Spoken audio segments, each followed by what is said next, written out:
حاجی امداد اللہ مہاجر مکی نے ایک کتابچہ لکھا تھا ہفت مسئلہ، وہ 7 چیزیں ہیں، گن کے دیکھ لیں، انہی 7 چیزوں پر ہی مارکا برپا ہے، باقی کوئی اختلاف نہیں۔ یہ عید میلاد النبی ہے، اس پر مارکا برپا ہے، یہ موت کی رسوم ہے، یہ کل 40 میں اس پر مارکا برپا ہے۔ تو وہ گن کے آپ دیکھ لیں، 6-7 کلچرل چیزیں ہیں بسم محض۔ اللہ الرحمن الرحیم۔ جاوید احمد غامدی صاحب نے بریلوی اور دیوبندی اختلافات پہ گفتگو کرتے ہوئے اس اختلاف کے اصل سبب کو اپنے خیال کے مطابق بیان کیا۔ ان کا خیال یہ ہے کہ حاجی امداد اللہ مہاجر مکی رحمۃ اللہ علیہ کی تحریر فیصلے ہفت مسئلہ میں جن 7 چیزوں کو موضوع سخن بنایا گیا، بس وہی 7 چیزیں دیوبندی بریلوی اختلافات کے لیے اصل سبب اور اصل ریزن ہے۔ انہی 7 باتوں کی وجہ سے ہنگامہ کھڑا ہوا ہے، اور وہ 7 باتیں کیا ہیں؟ ان کے خیال میں میلاد شریف ہے، یا اسی طرح میلاد شریف کے ساتھ ساتھ تیجا ہے، 40واں ہیں، جو کلچرل چیزیں ہیں، محض ثقافتی چیزیں ہیں۔ بس دیوبندی بریلوی اختلاف کی اصل بنیاد ان چیزوں پر ہے۔ ہم ان سے گزارش کرتے ہیں کہ آپ اگر مطالعہ کرتے، کتابوں کو ٹٹولتے اور حقائق کی نقاب کشائی کرتے تو پھر آپ ایسا ہرگز نہ کہتے۔ دیوبندی بریلوی اختلاف کا اصل سبب یہ 7 چیزیں نہیں ہیں، اگرچہ ان پہ اختلاف موجود ہے، اس میں کوئی شک نہیں ہے، لیکن یہ اختلاف اتنا بڑا نہیں ہے، یہ خلیج اتنا گہرا نہیں ہے، بلکہ اصل اختلاف کچھ عبارات کی وجہ سے ہے، جن عبارات کی تعداد علماء کرام نے 1 نہیں 2 نہیں 40 تک شمار کی ہے۔ ان عبارات کی بنیاد پہ یہ دونوں الگ ہوئے، اور کتنا عرصہ ہوا، مزید کتنا عرصہ لگے گا، کتنی دوری ہے، کاش یہ دوری نہ ہوتی اور ان عبارات کو بیچ میں نہ لایا جاتا۔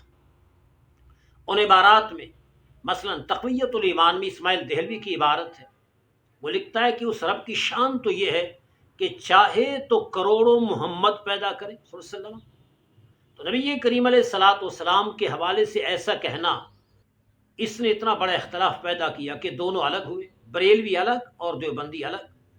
اسی طرح تقویت الایمان کی یہ عبارت کہ نعوذ باللہ نبی کریم علیہ السلام مر کر مٹی میں مل گئے، حالانکہ واضح حدیث موجود ہے، نبی کریم علیہ السلام نے ارشاد فرمایا ان اللہ حرم علی الارض ان تاکل اجساد الانبیاء، اللہ نے زمین پہ نبیوں کے جسموں کا کھانا حرام کر دیا ہے۔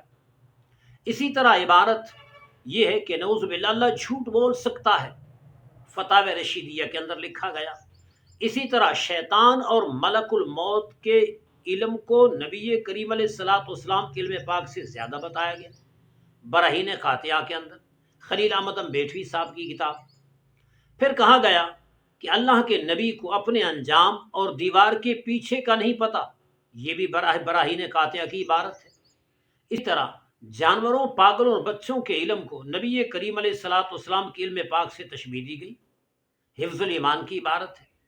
اسی طرح یہ کہا گیا کہ نبی کریم علیہ السلام کا خیال اگر نماز میں آئے تو نعوذ باللہ جانوروں اور گدھوں کے خیال سے بھی حضور کا خیال نماز میں آئے تو یہ برا ہے۔ تو خاتم النبیین کے حوالے سے معنی بیان کیا گیا کہ آپ آخری نبی ہیں، یہ عام لوگوں کا خیال ہے۔ اس قسم کی عبارات سامنے آ گئیں جن پہ فتنہ کھڑا ہوا، علماء اٹھے، انہوں نے سمجھانے کی کوشش کی، لیکن جب بات نہ بن سکی تو پھر فتووں تک بات آ گئی۔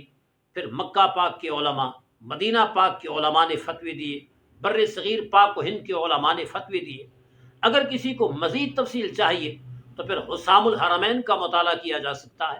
لہٰذا غامدی صاحب سے ہم یہ گزارش کریں گے کہ اختلاف صرف 7 چیزوں پر نہیں ہے، بلکہ اختلاف کی اصل بنیاد وہ عبارات ہیں جن کی بنیاد پر تنقیص رسالت کا فتنہ کھڑا ہوا، شان الوہیت کی تنقیص کا فتنہ کھڑا ہوا۔